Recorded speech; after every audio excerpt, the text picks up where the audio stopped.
Hello friends, welcome back Spain நியூஸான நண்பர்களே. எல்லாரும் எதிர்பார்த்திருந்த மாதிரி இன்றைக்கி ஒரு ஸ்பெஷல் நாள் என்று சொல்லலாம். அதுவும் இப்போ இருக்கக்கூடிய சிஎம்முடைய ஸ்பெஷல் நாள் என்று சொல்லலாம். அப்படி என்ன ஸ்பெஷல் நாள் அப்படிங்கிறது தெரியும். இன்றைக்கி விஜய் அவர்களுடைய பிறந்தநாள். நடிகர்லேருந்து முதல்வர் வரைக்கும் அவர் செய்த நிறைய சாதனைகள் இப்போ பலம் வந்துட்டுருக்கு. முதல்வர் விஜய் பிறந்தநாளுடைய ஸ்பெஷலாக அவருடைய மகன் நேரில் அவரை பார்த்து சந்தித்ததாக ஒரு தாள்கள் பரவி வருது. சரி வாங்க, அதெல்லாம் என்ன அப்படிங்கிற அந்த முக்கிய நியூஸை இப்போ இந்த வீடியோவில் பார்க்கலாம். தமிழ் திரைப்பட இயக்குனர் எஸ்.ஏ. சந்திரசேகரனின் மகனாக பிறந்து குழந்தை நட்சத்திரமாக சினிமாவில் நுழைந்தவர் முதல்வர் ஜோசப் விஜய் அவர்கள். இவர் கடந்த 1980களிலேயே சினிமாவில் நுழைந்து விட்டார். பின் 1992ஆம் ஆண்டில் எஸ்.ஏ. சந்திரசேகரன் இயக்கத்தில் நாளைய தீர்ப்பு என்ற படத்தின் மூலம் ஹீரோவாக அறிமுகமானார்.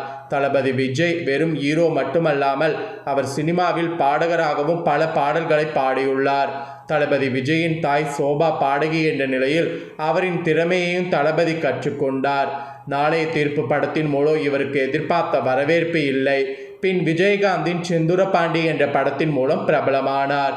இதையடுத்து தொடர்ந்து படங்களில் நாயகனாக நடித்து மக்களுக்கு மிக நெருக்கமானார். இதையடுத்து வசீகரா, கில்லி, திருப்பாச்சி, சிவகாசி போன்ற படங்கள் மூலம் பிரபலம் அவருக்கு கிடைத்தது. அது பார்த்திங்கன்னு வச்சுக்கோங்களேன், ரொம்ப ஹிட்டான படங்கள் என்று இப்போ வரைக்கும் ரசிகர்கள் மத்தியில் இருக்குது. இதையடுத்து தமிழ் சினிமாவின் அடுத்த பெரிய ஹீரோ என்ற பிரபலத்தை இவருக்கு கொடுத்த படம் துப்பாக்கி.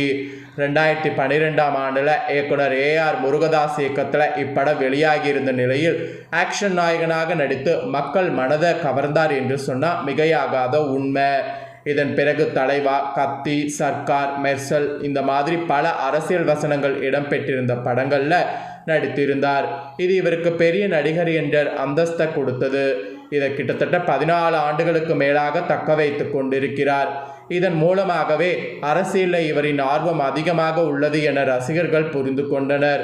இவருக்கு ஏராளமான ரசிகர்கள் கூட்டம் கிடைத்ததும் ரசிகர்கள் கூட்டம் பின் ரசிகர் மன்றமாக மாறியது.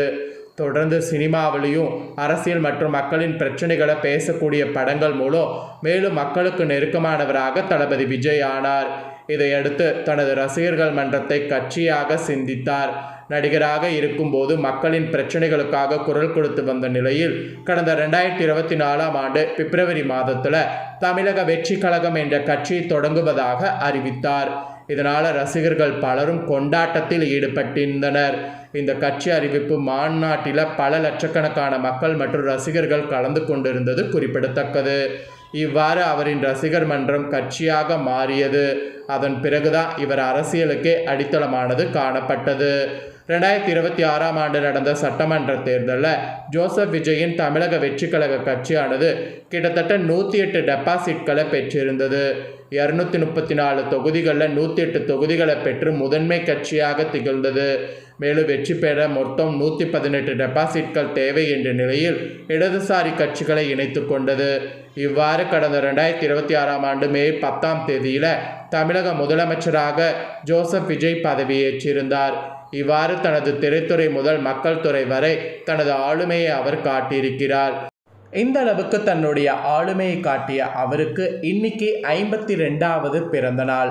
தமிழக முதல்வராக அவர் பதவியேற்றதுக்கு பின்னாடி அவர் கொண்டாடக்கூடிய முதல் பிறந்த நாள் இது என்பது குறிப்பிடத்தக்கது. ஸோ இவருடைய ஸ்பெஷலாக பார்த்திங்கன்னு வச்சுக்கோங்களேன், இந்த விஷயத்தோடு ஒரு முக்கிய விஷயமானது கசிந்திருக்கு. அது என்னன்னா, நடிகர் முதல்வர் விஜய் அவர்கள் பிறந்தநாளை முன்னிட்டு அவருடைய பிறந்தநாளுக்கு வாழ்த்து தெரிவித்ததுக்கு அவருடைய மகன் சஞ்சய் வந்ததாக தகவல்கள் கசிந்திருக்கு. ஆனால் அதிகாரப்பூர்வமாக ஃபோட்டோ எதுவும் வரல. அதே போல் அதிகாரப்பூர்வமாக அவங்க வந்தாங்க அப்படிங்கிற எந்த ஒரு தகவல்களும் இன்னும் வரல. ஆனால் அவங்க வந்ததாகவும் வாழ்த்து தெரிவித்ததாகவும் அப்பாவோடு கொஞ்சம் டைம் ஸ்பெண்ட் பண்ணதாகவும் தகவல்கள் கசிந்திருக்கு. ஒருவேளை அது அதிகாரப்பூர்வமாக கிடைச்சதுன்னா அந்த தகவல்களை கண்டிப்பாக நான் உங்களுக்கு ஷேர் பண்ணுறேன். ஆக்சுவலி முதல்வர் விஜய் அவர்களுடைய பிறந்தநாள் வாழ்த்துக்களை தெரிவிக்கிறதா இருந்தால் கமெண்டில் கண்டிப்பாக தெரிவிங்க. ஆக்சுவலி நடிகர் விஜய் அவர்களுடைய மனைவி பார்த்தீங்கன்னு வச்சுக்கோங்களேன், கொஞ்ச நாளைக்கு முன்னாடி விவாகரத்து கேட்டு கோர்ட்டுக்கு போயிருந்தாங்க. அந்த விவாகரத்து கோர்ட்டு கேஸு அப்படிங்கிறது வெளியே வந்ததுக்கப்புறம் தான் குடும்பத்தில் இவங்களுக்குள்ள பிரச்சனை இருக்குது அப்படிங்கிறது ரசிகர்கள் தொண்டர்களுக்கு தெரிய வந்தது. அதுக்கப்புறமேட்டு தான் அவர் பதவி ஏற்கும் போதெல்லாம் யாருமே கூட வரல அப்படிங்கிறத எல்லாமே நாம் பார்த்தோம். இந்த நிலையில தான் அப்பாவுடைய பிறந்த நாளையொட்டி மகன் வந்ததாக தகவல்கள் கசிந்திருக்கு. ஸோ அந்த ஃபோட்டோ வந்தது, அதிகாரப்பூர்வமாக தகவல்கள் வந்ததுன்னா கண்டிப்பாக அதை உங்கள்கிட்ட ஷேர் பண்ணுறேன். இதோடு தமிழக முதலமைச்சராக பொறுப்பேற்ற பின்னர் தனது முதல் பிறந்தநாளை கொண்டாடக்கூடிய தமிழக வெற்றி கழகத்தின் தலைவர் விஜய்க்கு பல்வேறு அரசியல் கட்சி தலைவர்கள், திரையுலக பிரபலங்கள் மற்றும் பொதுமக்கள் என பல தரப்பில் இருந்தும் இப்போ வரைக்கும் வாழ்த்துக்கள் குவிந்து வருவது குறிப்பிடப்படுகிறது. திரைத்துறையின் உச்ச நட்சத்திரமாக இருந்த இவர் கடந்த மே 10 தமிழகத்தின் முதலமைச்சராக பொறுப்பேற்றார். இன்று தனது 52வது பிறந்த நாளை கொண்டாடுகிறார். நடிகராக பல பிறந்த நாட்களை கொண்டாடி இருந்தாலும் நடிகர் இல்லாமல் மக்கள் பேராதரவோடு ஆட்சி பொறுப்பை ஏந்திய பின் மாநிலத்தின் முதல் குடிமகனாக அவர் கொண்டாடக்கூடிய முதல் பிறந்தநாள் இது என்பதால் தாவேகா தொண்டர்கள் மற்றும் ரசிகர்கள் மத்தியில் இந்நாள் முக்கியத்துவம் வாய்ந்ததாக இப்போ வரைக்கும் பார்க்கப்பட்டு. சென்னை கிரீன்வேஸ் சாலையில் உள்ள முதலமைச்சரின் அதிகாரப்பூர்வ இல்லம் மற்றும் முகாம் அலுவலகத்தை நோக்கி இன்று காலை முதலே பொதுமக்கள், தாவேகா நிர்வாகிகள் என பல்லாயிரக்கணக்கானோர் திரண்டு வந்து தங்களுடைய வாழ்த்துக்களை தெரிவித்து வருகின்றனர். அதோடு முதலமைச்சர் விஜயின் பிறந்தநாளை முன்னிட்டு தமிழகத்தின் அனைத்து மாவட்டங்கள்லையுமே தாவேகா மாவட்ட செயலாளர்கள் மற்றும் தொண்டர்கள் போர்க்கால அடிப்படையில் சமூக நலப்பணிகளை முடக்கிவிட்டுள்ளனர். அதோடு அரசு மருத்துவமனையில் பிறக்கக்கூடிய குழந்தைகளுக்கு தங்க மோதிரம் வழங்குதல், ஆதரவற்றோர் இல்லங்களில் அன்னதானம், ஏழை எளிய மாணவர்களுக்கு கல்வி உபகரணங்கள் மற்றும் தையல் இயந்திரங்கள் வழங்குதல் என பல்வேறு நலத்திட்ட உதவிகளை தொண்டர்கள் வழங்கி வருவதாகவும் தகவல்கள் வெளியாயிருக்கு. தற்போது தமிழக சட்டசபை கூட்டத்தொடர் நடைபெற்று வரக்கூடிய நிலையில் இன்று கூடக்கூடிய பேரவை அமர்வில் முதலமைச்சர் விஜய் ஏழை எளிய மக்களுக்கான புதிய மக்கள் நலத்திட்ட அறிவிப்பு ஒன்றை வெளியிட வாய்ப்புள்ளதாக கோட்டை வட்டாரங்களில் தகவல்கள் கசிந்திருக்கு. ஸோ அப்படி அவர் என்ன வெளியிட போகிறாரு அப்படிங்கிற அந்த ஒரு நியூஸ் கிடைச்ச உடனே அதை கண்டிப்பாக நான் உங்ககிட்ட உடனே ஷேர் பண்ணுறேன்.